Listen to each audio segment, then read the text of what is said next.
Shalom. Selamat pagi Bapak Ibu, Saudara, jemaat yang dikasihi oleh Tuhan. Di mana saja kalian berada pada hari ini, hari Minggu, tanggal 5 Juli 2020. Bagaimana kabar kalian semua? Tentunya dahsyat ya. Haleluya. Oke, pertama-tama saya ingin menyampaikan selamat pagi, selamat bertemu kembali dalam kasih Tuhan Yesus Kristus.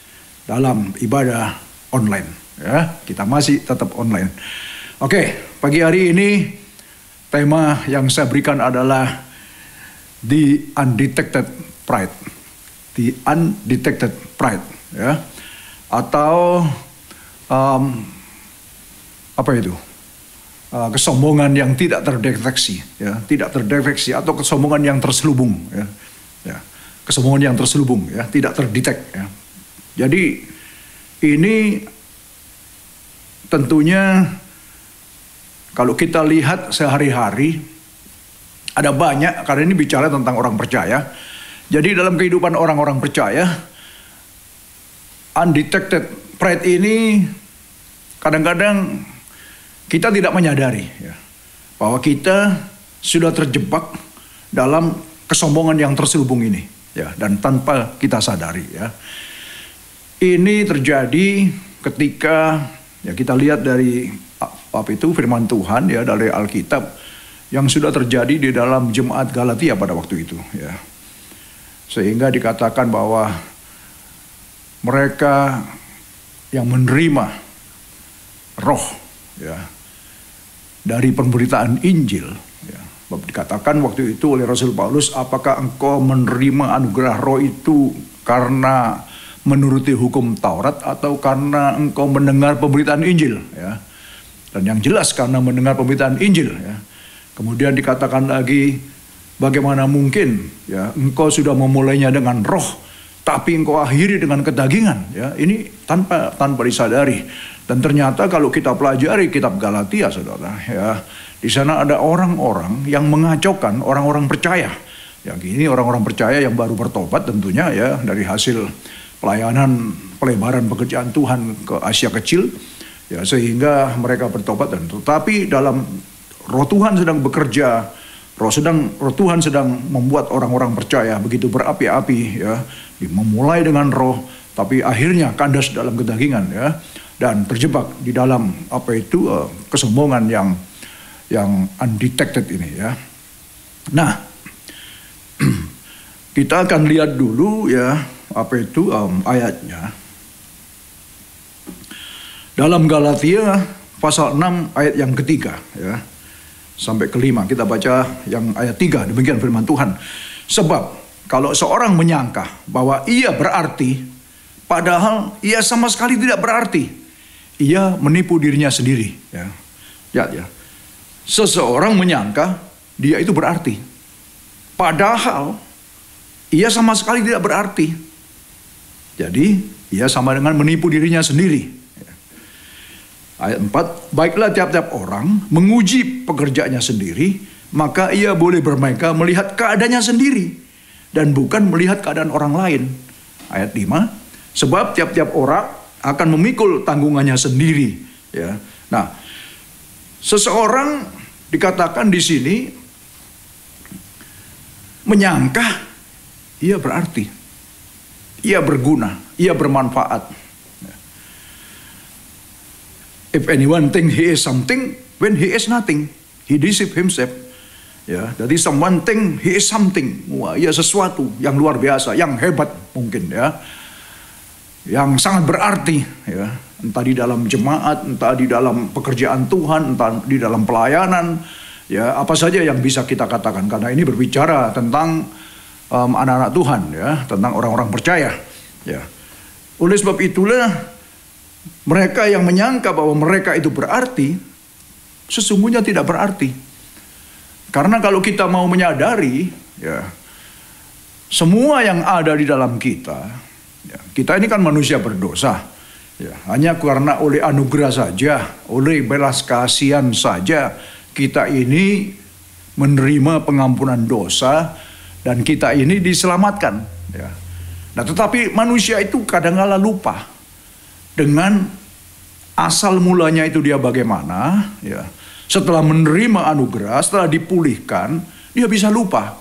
Ya, dan itu terjadi, ya bukan cuma di dalam zaman kitab Galatia saja, tetapi hari-hari ini pun juga banyak terjadi. Ya, saya tidak berbicara tentang jemaat, ya. Nanti kalau jemaat tersinggung lagi.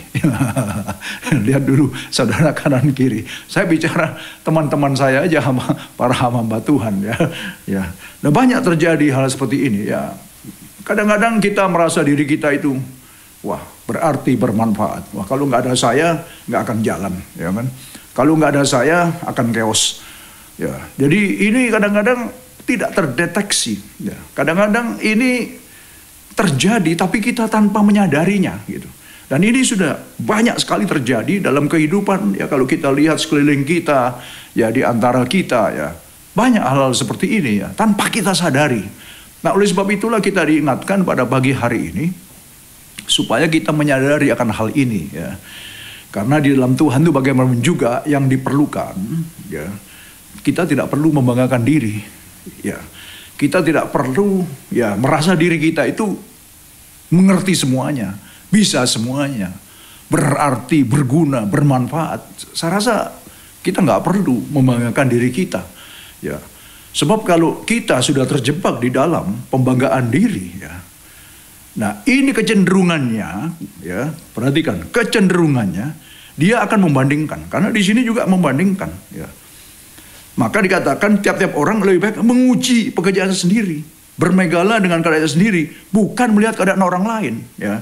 Dan ini sudah comparing, ya, karena dalam bahasa Inggrisnya kan each one should test his own action, each one should test his own action. Then he can take pride in himself. Jadi take pride lah, ya, banggalah, ya, sombonglah dengan dirimu sendiri. Tapi jangan dengan orang, without comparing, tanpa compare, tanpa membandingkan dirimu dengan someone else, ya, dengan somebody else, dengan orang lain. Jadi banggakanlah dirimu, ya, ya, umpamanya, ya, seperti saya sendiri aja. Saya bangga dengan diri saya. Dulu saya ini jahat, ya. Dulu saya ini, ya, banyak melakukan hal-hal yang tidak baik, ya. Saya sekarang sadar bahwa kalau dari manusia saya tidak mungkin melakukan itu. Karena saya terbatas kemampuan saya. Tetapi karena anugerah yang diberikan, ya makanya dikatakan dalam kitab Galasi itu, engkau itu menerima anugerah itu karena apa? Karena engkau melakukan dulu hukum Taurat, ya hukum tentang kebenaran itu. Atau karena engkau menerima karena berita Injil. Karena hukum kasih karunia ini, ya. Dan kita menerima karena Injil, kita menerima kasih karunia, kita menerima pencurahan Roh Kudus yang memampukan kita, memberikan kuasa kepada kita untuk memampukan kita supaya kita hidup benar di bawah pimpinannya. Nah, inilah saudara, jadi kita bisa bangga dengan diri kita sendiri saja. Ya, saya bangga dengan diri saya sendiri saja. Ya meskipun saya sendiri pribadi juga masih jauh dari sempurna. Tetapi kalau di-compare, dibandingkan dengan dahulu waktu belum dalam Tuhan, ya pasti bumi dan langit, ya. Meskipun dalam pandangan orang lain juga masih sering dituding, masih sering dipointing, ya masih sering disalah-salahin, ya masih sering ya dianggap nggak sempurna, dianggap nggak becus dan lain sebagainya. Don't worry about that, ya. Jangan khawatir tentang itu. Yang penting kita bagaimana harus menjaga diri kita supaya kita ini tidak comparing ourselves with others, dengan orang lain, ya. Jadi tidak orang menguji pekerjaannya sendiri saja, ya. Each one should test his own action, ya. Then he can take pride in himself without comparing himself to somebody else, ya. Sebab tiap-tiap orang akan memikul tanggungannya sendiri. Karena tiap-tiap orang itu sudah dicipta oleh Tuhan, ya masing-masing juga diberikan pekerjaan yang sudah dipersiapkan, ya bahkan sebelum dunia dijadikan, kita itu sudah dipersiapkan oleh Tuhan dalam episode 2 ayat 10, supaya kita bisa masuk untuk melakukan dan menggenapi apa yang jadi rencana Tuhan. Jadi nggak perlu kita compare, nggak perlu kita perbandingkan diri kita dengan orang lain. Yang penting, yang seperti sering saya katakan, humble and humble and humble. Apa itu? Rendah hati dan rendah hati saja dan rendah hati saja. Kalau kita rendah, biar Tuhan nanti yang mengangkat kita. Biar Tuhan yang meninggikan kita. Kita nggak perlu. Kita cukup tulus saja, humble saja. ya, izinkan kalau kita bisa humble, kita bisa rendah hati, maka Roh Kudus akan leluasa bekerja dalam kita, memampukan kuasanya dengan leluasa, memimpin kita, membawa kepada rencananya yang sesungguhnya, sehingga hidup kita juga akan penuh ya dengan segala kerendahan, dengan segala ketulusan. Kita contoh Kristus, di mana Dia juga sudah memberikan contoh yang luar biasa kepada kita, seorang Allah yang menjadi manusia dan bahkan lebih rendah daripada manusia, hanya untuk supaya kita bisa kembali kepada rencana semula. Kita yang sudah rusak, kita yang sudah berdosa, kita yang sudah terbelenggu, dibebaskan, dimerdekakan, dipulihkan, dijadikan ciptaan baru, supaya kita bisa menjadi serupa dengan Dia, dengan gambarnya, dengan rencananya. Kita bukan manusia duniawi lagi, tapi kita adalah manusia-manusia roh yang dicipta dalam Kristus Yesus, ya, manusia surgawi. Nah, seperti itu. Nah, coba kita teruskan dulu, ya. Jadi saya akan membandingkan, ya, kita akan mempelajari, melihat perbandingan, ya, apa yang terjadi di dalam orang-orang percaya, ya, yang seperti saya katakan tadi, di mana yang tidak menyadari terjebak di dalam pride himself, ya, apa itu, bangga dengan dirinya sendiri, atau comparing dengan others, ya, membandingkan dengan orang lain, dengan orang-orang percaya yang sama-sama, ya, menerima kasih karunia, menerima anugerah, tetapi yang meresponi itu semua, ya, dengan sesuatu yang berbeda dengan dibandingkan dengan apa yang sudah terjadi di dalam jemaat Galatia, ya. Tapi memang terjadi di sana, mereka sempat dikacaukan, ya. Jadi ada orang yang membawa, yang mengacaukan mereka, orang-orang yang beriman, orang-orang yang sudah memulai dengan roh di dalam setiap pekerjaan yang baik, dalam setiap pelayanan yang baik kepada Tuhan, dalam hidup yang baik, tiba-tiba ada yang masuk membuat satu kekacauan yang mempengaruhi mereka. Ya, nah inilah mempengaruhi mereka. Ada kuasa yang mempengaruhi mereka sehingga mereka terpengaruh. Makanya di sini nanti kita akan melihat ada 3 hal yang akan kita pelajari. Tapi sebelum itu kita lihat dulu dalam 2 Korintus 10 ayat 7, saudara. Begini, tengoklah yang nyata di depan mata kamu. Kalau ada seorang benar-benar yakin bahwa ia adalah milik Kristus, hendaklah ia berpikir di dalam hatinya bahwa kami juga adalah milik Kristus sama seperti Dia. Ya, lihat, ya, you are looking only on the surface of things. If anyone is confident that he belongs to Christ, he should consider again that we belong to Christ just as much as he. Jadi kalau ada orang yang merasa yakin bahwa, oh, aku milik Kristus, hendaklah ia juga berpikir bahwa yang lain juga milik Kristus. Jadi jangan bangga dengan dirinya sendiri saja. Ya, karena aku milik Kristus, aku bisa segalanya, aku sudah menerima kuasa, mandat dan otoritas, aku bisa segalanya, yang lainnya nggak bisa. Ya bisa seperti itu nanti. Ya, konotasi kita bisa seperti itu. Nah, ayat 8, bahkan jikalau aku agak berlebih-lebihan bermegah atas kuasa yang dikaruniakan Tuhan kepada kami, untuk apa? Membangun, dan bukan untuk meruntuhkan kamu. Maka dalam hal itu aku tidak akan mendapat malu. Ya, for even if I boast somewhat freely about the authority the Lord give us for building you up rather than pulling you down, I will not be ashamed of it. Jadi, saudara, ini Paulus, ya. Dia mengatakan ini, bahwa kalau ada orang yang menyatakan bahwa dia adalah milik Kristus, aku juga milik Kristus. Bahkan, nah ini, ada bahkannya. Bahkan, jikalau aku agak berlebih-lebihan, bermegah atas kuasa. Nah ini, jadi aku pride, ya kan. Aku, boasting, ya. Menyombongkan atau bangga, ya, membanggakan dengan sesuatu. Ya, tetapi apa itu? Yaitu bermegah atas kuasa. Kuasa yang apa? Yang dikarenakan Tuhan. Untuk apa kuasa itu? Dikatakan kuasa yang dikarenakan Tuhan kepada kami untuk membangun, bukan untuk meruntuhkan. Nah, sementara yang tadi itu comparing bahwa dia merasa lebih berarti, merasa lebih bisa, merasa lebih hebat dari yang lain, otomatis dia mendiskreditkan yang lain, ya, membuat ruin yang lain. Ya, meruntuhkan yang lain, iman yang lain. Sementara ini aku berusaha membangun. Aku diberi kuasa bukan untuk meruntuhkan, tapi untuk membangun. Nah ini kan berbeda sekali, ya. Jadi kita sama-sama dipanggil Kita sama-sama diselamatkan, kita sama-sama dibenarkan, kita sama-sama diampuni, kita sama-sama direstorasi, dipulihkan, kita sama-sama dijadikan ciptaan yang baru. Kita harus saling menghargai dan saling membangun. Ini yang paling benar. Karena kita adalah the body of Christ, kita adalah tubuh Kristus, di mana kita masing-masing ya banyak, ya berbeda-beda, tetapi kita punya fungsi masing-masing berbeda-beda untuk saling melengkapi, untuk saling mensupport, ya untuk saling ya berjalan bersama-sama, di mana Kristus yang adalah sebagai kepala itu yang dahsyat.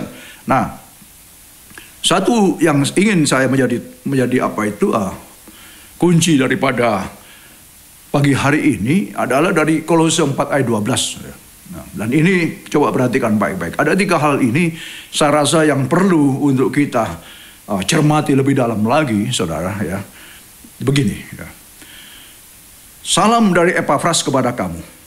Ya, Kolose 4 ayat 12. Ia seorang dari antaramu, hamba Kristus Yesus, yang selalu bergumul dalam doanya untuk kamu. Lihat, saudara. Ya. Epafras, who is one of you and a servant of Christ Jesus, sends greeting. He is always wrestling in prayer for you, that you may stand firm in all the will of God, mature and fully assured. Nah, ya, dia selalu bergumul dalam doanya untuk kamu, supaya kamu berdiri teguh. Yang pertama dalam pergumulannya Epafras ini, dia menggumuli. Ya. Dia menggumuli kepada, waktu itu Paulus berbicara kepada jemaat di Kolose, kepada orang-orang di Kolose, bahwa Epafras itu, dia undetected pride mungkin. Kalau kita bisa comparekan dengan undetected pride tadi yang membandingkan dengan orang lain. Tapi dia ini secara terselubung membangun orang lain. Melalui apa? Pergumulan doanya. Ya, wrestling dikatakan. Berjuang. Ya, dengan sungguh-sungguh dalam doanya. Supaya apa? Orang-orang itu bisa berdiri dengan teguh. Nah, supaya apa? Orang yang dia kenal, jemaat yang ada di sana itu bisa berdiri dengan teguh. Nomor 1. Yang kedua, supaya mereka bisa menjadi orang-orang yang dewasa. Yang ketiga, supaya mereka menjadi orang-orang yang berkeyakinan penuh dengan segala hal yang dikehendaki oleh Allah.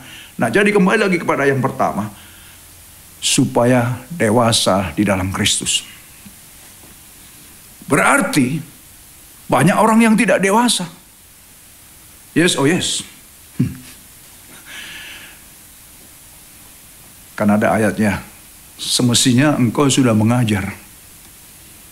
Dilihat, dipandang dari sudut waktu, engkau semestinya sudah menjadi pengajar, sudah menjadi guru, sudah bisa mengajar. Tetapi kenyataannya masih minum susu terus. Berarti apa? Kekristenan yang nggak bisa bertumbuh. Dia sudah menjadi orang percaya, tetapi tidak ada pertumbuhan yang signifikan. Dia masih minum susu terus. Nah, inilah ya, yang jangan sampai terjadi dalam kita. Sebab apa? Dikatakan supaya engkau bisa berdiri dengan teguh. Jadi ini kerinduan hati seseorang yang sudah menerima anugerah, karunia, keselamatan, dan terlebih menerima anugerah roh, di mana roh itu memimpin dia. Ya, roh ini memberikan kuasa, kemampuan kepada dia. Ya, mungkin berjauhan jarak ya. Karena di sini juga dikatakan dia bukan cuma berdoa untuk orang-orang yang di Kolose saja. Dalam ayat 13 dia juga berdoa untuk orang-orang di Laodikia dan Hierapolis. Ya, kita baca dulu ayat 13, sebab aku dapat memberi kesaksian tentang dia bahwa ia sangat bersusah payah untuk kamu dan untuk mereka yang di Laodikia dan Hierapolis. Ya, ini di daerah Turki, saudara.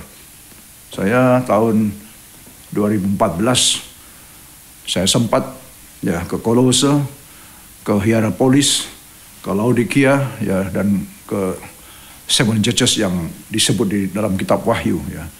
Dan ini sebetulnya kalau kita melihat bagaimana terobosan-terobosan Rasul Paulus dan para ya anak-anak Tuhan, hamba-hamba Tuhan waktu itu membuat terobosan ke Asia Kecil yang sekarang dikenal Turki modern, ya, itu sungguh dahsyat sekali. Kalau saudara punya kesempatan, saudara pergilah ke sana, lihatlah peninggalan-peninggalan itu, sungguh dahsyat sekali, ya. Kalau kita ke Israel, kita melihat sejarah tentang perjanjian lama, ya, tentang Kristus. Tapi kalau kita mau melihat kemajuan pekerjaan Tuhan, berkembangnya pekerjaan Tuhan, itu kita bisa melihat di Turki, ya. Turki yang hari ini dahsyat sekali, ya. Nah, oke.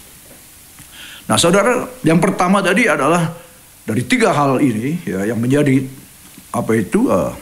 kunci daripada pembicaraan saya pada pagi hari ini. Yang pertama adalah supaya kita berdiri teguh. Ya. Ya.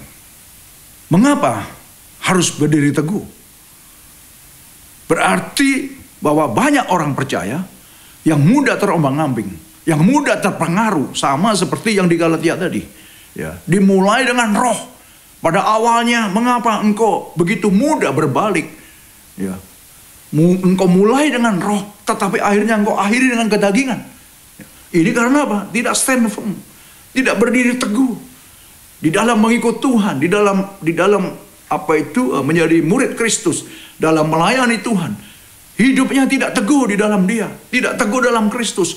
Makanya siapa ini, Epafras ini sampai berdoa, sampai mendoakan, dan dia bergumul dengan susah payah mengharapkan supaya jemaat yang ada di Kolose, yang ada di Hierapolis, yang ada di Laodikia, yang di bawah pelayanannya waktu itu, supaya mereka itu teguh, supaya mereka bisa berdiri dengan tegak seperti Gunung Sion yang tidak tergoncangkan. Sebab apa kalau nggak teguh, nanti seperti kapal di tengah laut yang diombang-ambingkan, ya, angin ke sana, ke sini. Ada orang ngomong ini, ngikut ini. Ada orang ngomong ini, itu ngikut itu. Ini yang banyak terjadi, ya. Sehingga seperti tadi yang dikatakan bahwa akhirnya dia comparing. Waktu comparing, dia lebih suka pointing, nuding-nudingin, ya. Dan itulah masuk ke dalam jebakan, yaitu undetected pride, ya, atau kesombongan yang tidak terdeteksi, kesombongan yang terselubung, ya. Nah, jangan sampai terjadi itu. Oleh sebab itu Epafras, ya, berdoa, dan ini sama juga dengan Rasul Paulus tadi katakan kepada jemaat di Korintus bahwa aku bangga, ya, I'm boasting myself. Aku bangga dengan diriku karena apa? Aku diberikan kuasa oleh Tuhan untuk membangun, bukan untuk meruntuhkan. Ya, kita bangga, tapi kita bangga kita ini bukan kita terus sebar-sebarkan kepada orang lain. Bangga to myself, kepada diri saya sendiri. Itu perbedaannya, ya. Bukan dengan membandingkan dengan orang lain. Aku berarti, aku lebih berarti, aku lebih bisa, aku lebih tahu, aku lebih hebat, aku lebih rohani, ya, daripada kamu, ya, daripada kalian dan lain sebagainya. Nah, ini kesombongan rohani yang kadang-kadang tidak terdeteksi muncul di dalam hidup kita. Nah, ini yang perlu kita jaga. Oleh sebab itu kita teruskan lagi yang kedua, yaitu supaya engkau sebagai orang-orang yang dewasa. Nah, ini tadi yang saya katakan bahwa Kristen anak-anak tadi itu, jangan sampai saudara, karena saya banyak menemukan, ya, sudah 20 tahun, 30 tahun, ya, bahkan 40 tahun hidup dalam Tuhan, tetapi imannya masih iman anak-anak terus. Tidak ada kedewasaan dalam kerohaniannya. Jadi tidak ada pertumbuhan yang signifikan. Ini yang sangat disayangkan. Jadi jangan sampai kekristenan kita ini stagnan, jangan sampai mandek, ya. Jangan sampai tidak move on. Kita harus move on terus. Kita harus bergerak terus, karena roh yang ada dalam kita itu roh yang selalu bergerak. Roh Kudus, roh yang selalu bergerak, membuat terobosan-terobosan. Dan kita ini, kalau kita nolkan diri kita, kalau kita rendahkan diri kita, kita akan moving bersama dengan Dia. Kita akan bergerak bersama dengan Dia. Sehingga yang ada dalam kita bukan kita lagi, tapi Dia yang ada dalam kita. Ini yang benar, saudara, ya. Yaitu seperti Paulus katakan, aku bukannya aku lagi, tapi Kristus yang ada dalam aku. Nah, oke. Itu yang kedua, ya. Yang pertama tadi supaya berdiri teguh. Yang kedua sebagai orang-orang yang dewasa. Dan yang ketiga, yang berkeyakinan penuh dengan segala hal yang dikehendaki oleh Allah, ya. Jadi yang pertama apa tadi? Stand firm, ya, berdiri teguh. Yang kedua, mature in Christ. Kita harus dewasa dalam Kristus. Yang ketiga, we must fully assure in the full will of God. Kita harus punya keyakinan yang penuh dengan segala hal yang dikehendaki oleh Allah dalam hidup ini. Jadi apa yang dikehendaki oleh Allah dalam hidup ini? Tentu saja setelah kita menerima anugerah keselamatan, setelah kita menerima ya segala hal yang sudah diberikan kepada kita, dilempahkan kepada kita ya. Kalau saya mau ulang balik, saudara, tidak ada bosan-bosannya ya, menerima pengampunan dosa, menerima penebusan ya, menerima pembenaran, menerima pengudusan ya, menerima pemulihan dan dijadikan jadi ciptaan yang baru. Bukankah kita ini luar biasa, manusia berdosa. Nah, kemudian kita dilengkapi ya dengan kuasa, dengan curahan kuasa Roh Kudus, Roh Tuhan diberikan kepada kita untuk tinggal dalam kita, untuk memimpin kita. Tetapi mengapa yang tadi dikatakan dimulai dengan roh, diakhiri dengan kedagingan? Lagi-lagi saudara, saya akan bicara lagi ini, saya tidak akan bisa terlupakan. Karena free will masalahnya. Kita ini punya kebebasan hak untuk memilih, menentukan hidup kita. It doesn't matter betapa hebatnya kita, betapa dahsyatnya kita dipakai oleh Tuhan. Tetapi kalau kita memilih mengikuti apa yang menjadi keinginan kedagingan kita, human sinful nature, karena ini selalu berperang dalam diri kita, selalu muncul dalam diri kita ya. Dan ini kalau kita meleng aja sedikit, kalau kita lengah aja sedikit, maka kita akan terlindas ya. Sehingga Tuhan Yesus katakan, tidak dapatkah engkau berjaga-jaga 1 jam saja dengan aku, supaya engkau tidak jatuh dalam pencobaan. Karena hidup ini terus dites kita. Ada pencobaan-pencobaan, ada ujian-ujian, ada testing-testing yang terus ya, melanda kita ya. Ada banyak macam, apalagi sekarang ini ya. Nah, ini kita tahu sudah aman-aman ya kan. Australia, luar biasa, negara yang teraman di dunia ya. Akibat dari COVID-19 paling sedikit kena efeknya. Sekarang di Melbourne bagaimana ya kan ya, berita ya, dua hari yang lalu, 3 hari yang lalu ya, 38 suburb sudah di lockdown lagi ya kan. Waduh, akhirnya apa yang terjadi ya kan, tisu habis lagi. Ngapain gitu ya kan, ya sudah. Tapi ini orang dunia ya, kita tenang-tenang aja. Masa saudara dan saya bingung soal tisu ya kan. Ya kan, Queensland habis juga tisu ya kan. So ini loh yang dikatakan kita ini nggak teguh ya kan. Nah, kalau nggak ada tisu, air masih banyak. Oke, forget it lah ya, itu cuma sedikit saja ya. Nah, Bapak Ibu Saudara yang dikasihi oleh Tuhan, kembali lagi kepada 3 hal ini tadi ya, supaya kita tidak masuk dalam jebakan kesombongan yang terselubung ya, atau undetected pride ya. Kita setidaknya apa yang sudah diajarkan oleh firman Tuhan, yang sudah kita lihat sama-sama pada pagi hari ini. Paulus membanggakan dirinya sendiri, bahwa aku bangga karena aku diberikan kuasa untuk membangun, bukan untuk meruntuhkan. Aku punya power, I have power from God. The Holy Spirit is in me. Ya, the power to build, not to ruin others. Ini yang dahsyat. Nah, sementara kita lihat Epafras, apakah Epafras membanggakan dirinya? Apakah dia declare, saya berdoa untuk kamu, saya bergumul supaya kamu jadi orang yang dewasa, saya bergumul supaya kamu bisa berdiri dengan teguh, supaya kamu mengetahui apa yang menjadi kehendak Allah dalam hidupmu? Sama sekali tidak. Yang mengumumkan ini adalah orang lain yang melihat, orang lain yang tahu apa yang dia sedang kerjakan, tapi dia sendirinya low profile, humble. Nah, ini yang harus terjadi dalam hidup kita sebagai orang-orang percaya. Sebab apa? Waktu kita humble, waktu kita rendah, maka disitulah Tuhan lebih mudah, Roh Kudus lebih mudah untuk mengatur kita, lebih mudah untuk memimpin kita.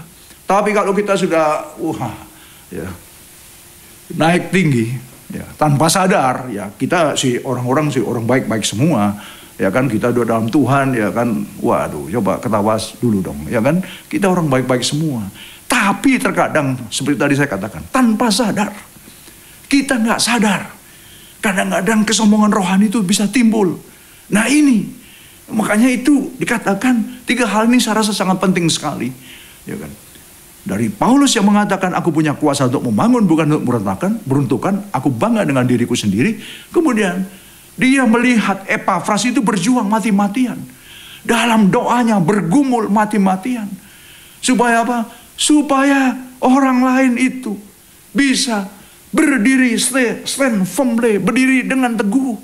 Supaya apa? Menjadi dewasa dalam Kristus. Karena dia melihat banyak orang-orang percaya tapi tidak bisa berdiri dengan teguh, mudah terpengaruh, mudah tergoyahkan imannya. Ya, mudah terombang-ambingkan dengan apa kata orang. Sama dengan jemaat Galatia tadi itu, saudara. Ya, jangan sampai terjadi dalam hidup kita. Dan yang ketiga, supaya kita mengerti apa yang jadi rencana Tuhan dalam hidup ini. Itu yang luar biasa sekali. Sehingga kita punya keyakinan yang penuh. Apa sih yang dikehendaki Allah? Apa sih yang jadi rencana Allah? Ya, seperti tadi saya katakan dalam Efesus 2:10 kita itu dicipta. Ya, sebelum jauh Tuhan sudah punya rencana. Dan dia sudah menyediakan bagi kita supaya kita melakukan pekerjaan-pekerjaan yang baik bagi dia. Tapi sekali lagi bukan untuk supaya kita selamat, karena keselamatan kita lewat kasih karunia kita bisa melakukannya supaya nama Tuhan yang dipermuliakan, supaya sebagai ucapan syukur dan terima kasih kita kepadanya. Tidak lebih daripada itu. Bapak, Ibu, Saudara, kalian adalah orang-orang yang luar biasa yang sedang dipersiapkan Tuhan, yang ada saat ini supaya kita bisa menjadi berkat, bisa memberikan kekuatan kepada orang lain, bukan untuk meruntuhkan, bukan untuk menggosip, ya, bukan untuk menjatuhkan, tetapi untuk membangun. Ya, setiap siapa saja yang Tuhan pertemukan dengan kita, di mana saja kita berada, ya, supaya kita bisa menjadi berkat. Ya, orang-orang yang belum terselamatkan lewat kita, lewat mulut kita, lewat action kita dikatakan, lewat attitude kita, maka orang-orang bisa menerima Kristus, menerima keselamatan itu dengan cuma-cuma, sama seperti kita waktu menerima itu dengan cuma-cuma juga. Dan ini sangatlah penting, Bapak, Ibu, dan Saudara yang kasih Tuhan. Oleh sebab itu, biarlah pagi hari ini firman Tuhan boleh mengingatkan kita supaya kita hidup sebagai orang-orang yang selalu punya kerendahan hati, sehingga kita tidak terjebak dan masuk di dalam kesombongan yang terselubung yang banyak terjadi di sekitar kita. Kalian adalah orang-orang yang sudah dipanggil, yang sudah dipilih oleh Tuhan. Biarlah kiranya anugerah dan kasih karunia dari Tuhan itu terus akan menyertai, memberikan kekuatan kepadamu, memberikan terus jalan supaya apa saja yang ada, yang akan kita lakukan, itulah jadilah sesuai dengan rencana Tuhan, sehingga kita bisa menggenapi apa yang menjadi rencananya. Bapak, Ibu, Saudara yang kasih Tuhan, kita akan masuk dalam perjamuan Tuhan, ya, perjamuan kudus, the Holy Communion. Mari kita siapkan roti dan anggur, ya, masing-masing, ya. Sementara saudara menyiapkan, saya juga akan mengambil perjamuan, ya.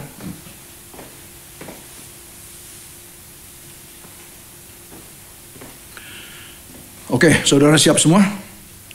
Kita pegang anggur, roti di tangan kanan kita, ya. Mari kita angkat tinggi, ya. Pada malam waktu ia diserahkan, ya, Yesus mengambil roti. Sesudah itu ia mengucap syukur atasnya. Ia memecah-mecahkannya dan berkata, inilah tubuhku yang diserahkan bagi kamu. Perbuatlah ini menjadi peringatan akan aku. Bapak, Ibu, Saudara, ingat apa yang sedang kita pegang. Ya, roti di tangan kanan kita. Ini adalah simbol daripada tubuh Kristus yang telah dipecah-pecahkan untuk kita. Marilah, supaya kita ingat bahwa dia telah berkorban bagi kita. Mari kita pecah dan kita makan sama-sama. Dalam nama Yesus, kita makan sama-sama.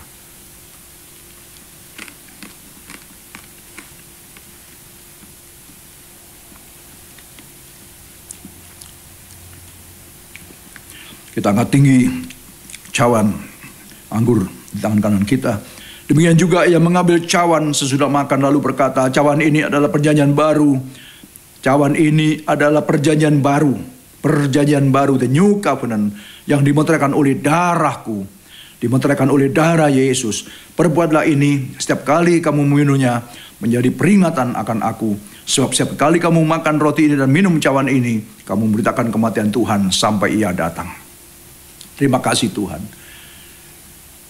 Engkau sudah mengorbankan hidupmu di atas kayu salib untuk dosa-dosa kami. Dan kami diingatkan bahwa pada pagi hari ini kami mengambil perjamuan. Kami mengambil dan kami akan makan dan minum darah-Mu Tuhan. Darah perjanjian ini. Supaya kami ingat bahwa kami adalah umat-umat yang sudah ditebus oleh darah-Mu Tuhan. Kami bukan milik siapa-siapa lagi. Tapi kami adalah mutlak milik-Mu Tuhan. Oleh sebab itu kami akan minum perjamuan ini Tuhan, dan ampunilah segala dosa kesalahan kami yang sengaja atau tidak sengaja Tuhan. Kalau ada orang-orang yang bersalah kepada kami juga mau clearkan pada pagi hari ini Tuhan, supaya kami kedapatan Tuhan orang-orang yang sudah diampuni dan mau mengampuni yang bersalah kepada kami. Kami tidak mau Tuhan menyimpan kepahitan, menyimpan dendam atau kesalahan orang lain, sebab Engkau sudah begitu rupa mengampuni kami yang dosa kami yang besarnya tidak terhitung itu Tuhan. Terima kasih. Dan saudara, ingat ada kuasa di dalam darah Yesus. Ketika kita minum ini, darah ini akan mengalir dalam tubuh kita. Dan darah ini, darah yang penuh dengan kuasa. Kalau engkau imani segala sakit penyakitmu, engkau yakini di mana yang engkau rasakan sakit, jamah saudara, pegang dengan tangan kirimu dan katakan, darah Yesus menyembuhkanku, darah Yesus memulihkanku. Dalam nama Yesus kita minum sama-sama. Terima kasih Tuhan. Terima kasih Bapa. Terima kasih untuk firman-Mu pagi hari ini. Kami mengucap syukur dan hamba berdoa Tuhan untuk setiap anak-anak-Mu. Di mana saja mereka berada saat ini. Mereka yang sedang mengangkat tangan Tuhan.